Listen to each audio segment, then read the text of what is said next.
இருங்க, இந்த வீடியோவை ஸ்கிப் பண்றதுக்கு முன்னாடி நான் என்ன சொல்றேன்றதை கேளுங்க. வீடியோ ஸ்கிப் பண்ணிடாதீங்க. சோ எங்களோட ட்ரிகர் டெஸ்ட் பேட்ச்ல ஜாயின் பண்ணவங்க எல்லாருமே science, 6th science, social, Tamil எல்லாமே படிச்சு முடிச்சிட்டாங்க. இப்போ அவங்க அடுத்ததா 7th படிக்க ஆரம்பிச்சிட்டாங்க. ஆனா நீங்க என்ன பண்ணிட்டு இருக்கீங்க? என்ன முடிவு பண்ணிட்டீங்களா? சோ வாய்ப்பு ஒரு முறை தாங்க வரும். Do it now.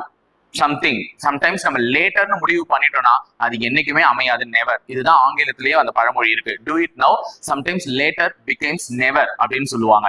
சோ எதுவா இருந்தாலும் அப்போதைக்கு அப்பவே நீங்க செஞ்சு முடிச்சிடணும். நீங்க அப்புறம் செஞ்சுக்கலாம் அப்படின்னு ஒத்தி போட்டீங்கன்னா அது எப்பயுமே நடக்காம போயிடும். செப்டம்பர் மாசம் தானே நோட்டிபிகேஷன் வருது, பொறுமையா படிச்சுக்கலாம் நீங்க நினைச்சீங்கன்னா செப்டம்பரும் சீக்கிரமா வந்துருங்க. உங்களால படிச்சு முடிக்க முடியாது. சோ இப்பவே 6th படிச்சு முடிச்சுட்டு அவங்க இன்னும் 4 ஸ்டாண்டர்ட் தான் படிக்க போறாங்க. அப்ப நீங்க என்ன பண்ண போறீங்க?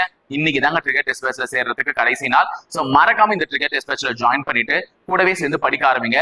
ரேஸ்ல பின்னாடி போனாலும் உனக்கு முன்னாடி வர்றதுக்கான வாய்ப்புகள் இருக்கு. சோ உங்ககிட்ட இப்ப ரெண்டே சிச்சுவேஷன் தான் உனக்கான சாய்ஸஸ். ஒன்னு, இப்ப இருக்கிற சிச்சுவேஷனை அப்படியே தக்க வச்சுக்கலாம். கஷ்டம் தான் சார் படுறேன், கஷ்டமே பட்டுக்கிறேன் அப்படின்னு நீ இருக்கலாம். இல்ல சார், இந்த கஷ்டத்தை நான் மாத்திக்கிறேன் அப்படின்னு சொல்லலாம். சோ இந்த ரெண்டே வாய்ப்பு தான் இப்ப உங்ககிட்ட முன்னாடி நிக்குது. இந்த வாய்ப்புகள்ல எந்த வாய்ப்பை நீ பயன்படுத்திக்க போற? இந்த கஷ்டத்தோட பழகிக்க போறியா, இல்ல இந்த கஷ்டத்தை மாத்திக்க போறியா? சோ கஷ்டத்தை மாத்திக்கணும்னா யாரா இருந்தாலும் முடிவு எடுப்பாங்க. சோ அந்த முடிவை தான் நீங்களும் எடுப்பீங்க நான் நம்புறேன்.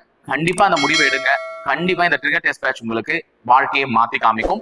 நீங்களுமே அந்த 2ஆம் நிலை காவலர் தேர்வுல செலக்ட் ஆகி அந்த காக்கி யூனிஃபார்ம் எடுத்து கண்டிப்பா மாட்டுவீங்க. அதுக்கு முப்படை பயிற்சி மையத்தின் சார்பாக வாழ்த்துக்கள். கண்டிப்பா இந்த 2026 ஒரு எக்ஸாம் எழுதி 2027 அந்த காக்கி யூனிஃபார்ம் மாட்டி ஒரு போஸ்டிங் போறது கண்டிப்பா உறுதியாக்கப்படும்.